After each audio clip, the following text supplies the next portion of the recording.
Thank you, George. I apologize for my limited Serbian, but I'm sure our fine translators will be able to handle it. I'd like to bring in a few possibly relevant international examples. I should introduce myself first. My name is Douglas Muir. I'm an international regulatory consultant. This is not my first visit to Serbia. I lived here years ago in the early 2000s. Many things have changed in the 10 years since I lived in Serbia. Construction permitting, unfortunately, has not changed very much in the last 10 years. It's pretty much the same system that you had 10 or even 15 years ago. Hopefully, that will change. But let me talk about some possibly relevant international examples. Industrial parks. Serbia has a few of these, but they are being done on an ad hoc basis. An industrial park is not anything terribly complex. It's a big piece of land that has clear title, access to infrastructure, and is, as we say, shovel-ready for an investor to come in and make use of. Not only necessarily a foreign investor, but internal investors as well. There are a number of examples of successful industrial park systems in this region. The Hungarians have a very good one, as do the Czechs, as do the Turks. The Turks first became aggressive about industrial parks about 12 years ago, around the year 2000. They originally intended it as a system to attract foreign investors, but there are now large industrial parks in pretty much every province and every large town in Turkey. They are currently employing about 800,000 people. They are producing a significant proportion of Turkey's gross national product.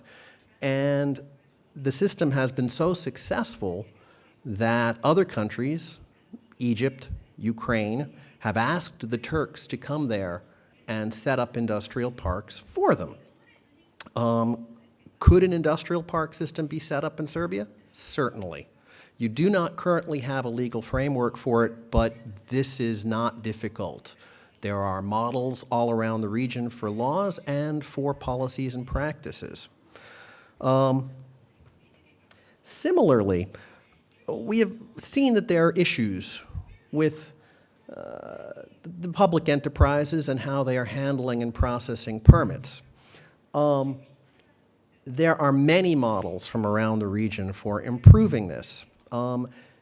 In fact, I would say this looks like what we consultants call a low-hanging fruit.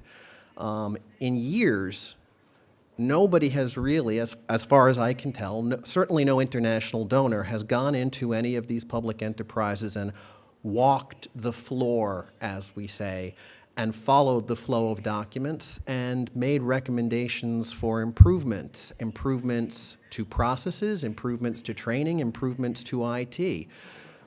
In many cases, again, it seems that it's the same people using the same systems and the same procedures as 10 years ago. The benefit of this, the silver lining on the cloud, as we say, is that this potentially could allow Serbia to skip a generation of development in the internal processes. Similarly, geographical information systems, it looks like a modest amount of investment and attention could reduce in a large payoff in terms of increased ease of use. Right now, construction permitting in Serbia is still largely paper-driven. This is not the international best practice. Around the world, increasingly, permitting is moving online. You should be able to get all the necessary information online, fill out the application online, and then get an online tracking number that would allow you to follow your application through the system, which not only increases the transparency of the system, but also increases accountability. If your application has been frozen somewhere for a month, you can see where. This is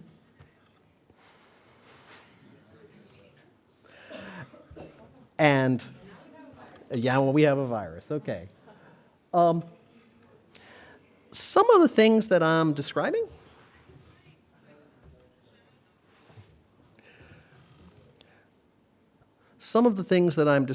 may at first seem somewhat speculative, but they're not, actually. Many of these procedures have been implemented in countries that are much less advanced than Serbia. In fact, next slide.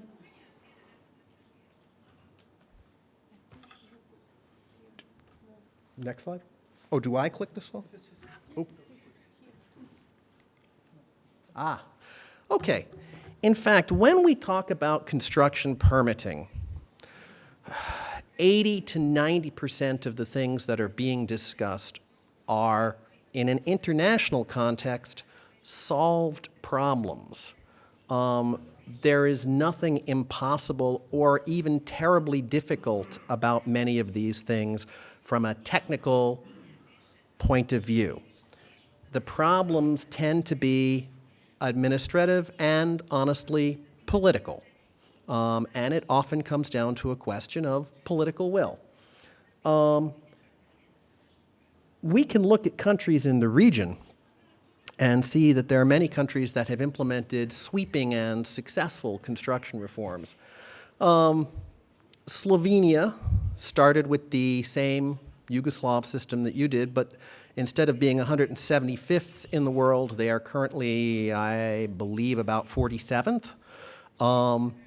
In the 1990s, they enacted a series of reforms, and it is relatively easy to get a construction permit now in Slovenia, using the World Bank standard, but also realistically speaking.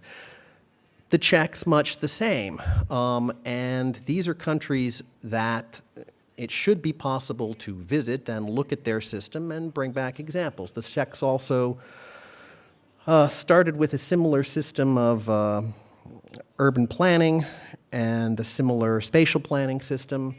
And as I mentioned earlier, they have a very successful industrial park system. The Macedonians, now I hesitated to put them in there because I'm not sure if anyone wants to hear of Macedonia as an example, but actually the Macedonians have undertaken a number of aggressive reforms in regulatory reform generally and construction permitting particularly just in the last few years. And that is of particular interest because up until 3-4 years ago, their system was very, very similar to yours.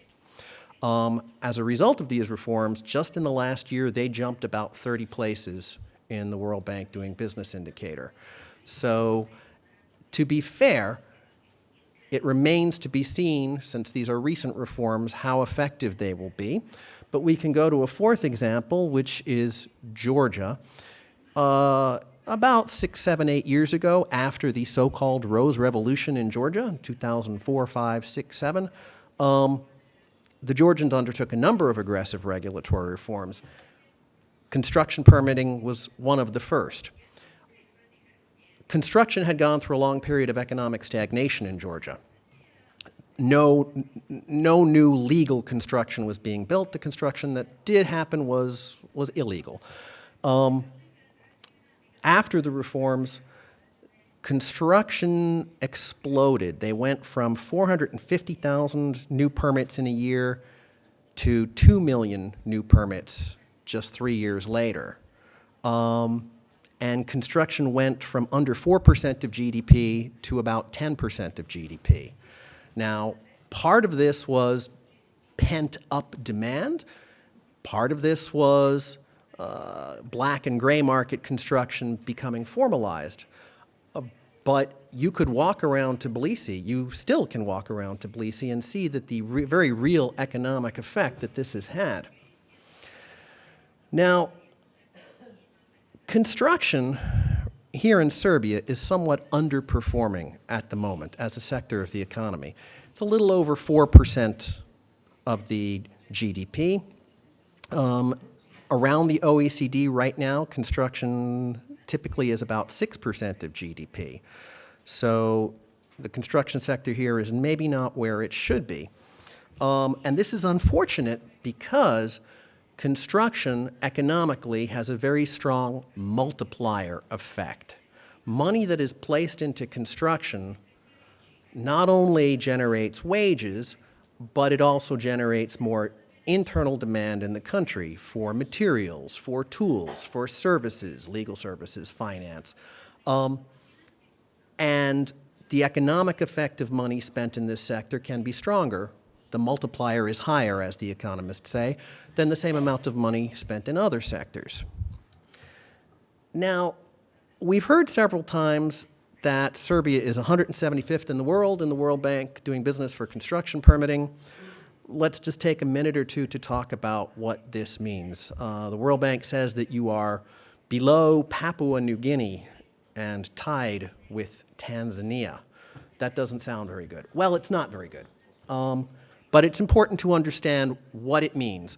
The World Bank takes a hypothetical model, which is building an imaginary warehouse here in Belgrade and connecting it to certain utilities: water, electricity, sewer, and telephone. It does not cover many other aspects of construction: getting ownership of the land, getting financing. It does not cover any other utilities beyond that short list of utilities: parking, internet, many other things, central heating. So it's a very carefully limited model. That said, it can be useful. So we looked at some of the reforms proposed in George's report, and we made a conservative estimate of what would happen to Serbia's ranking if those reforms were carried out. And again, a conservative estimate. Next.